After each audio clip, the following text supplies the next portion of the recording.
ركز معايا شوية. ازاي النرجسي والنرجسية بيشوفوك؟ يعني بيشوفوا الضحية من الأول لحد مرحلة الانتهاء منك وتركك. أول مرحلة طبعا لازم تبقوا عارفين الأول إن هم بيبقوا شايفينكوا كملف، مش كحد، مش كإنسان، مش كحد بيحبوه.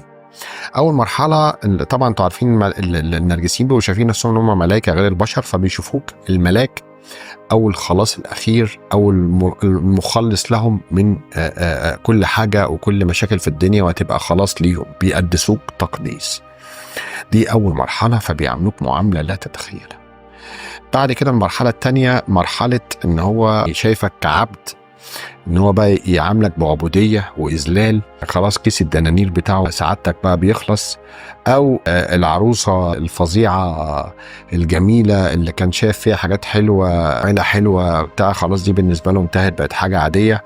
فبيبتدي إن هو يستنزفك من الحاجة اللي هو كان داخلك عليها، يستنزفك كمان عاطفيا ويخلص عليك. آخر مرحلة بقى مرحلة العدو المبين، بيبقى خايف جدا إن أنت تفضحه وإن أنت تشوه سمعته، يعمل لك تشويه سمعة عشان ينتهي منك ويعمل لك إلقاء وتخلي ويرميك. دول الثلاث مراحل اللي أنت بتمر بيهم مع النرجسي والنرجسية في مخيلته.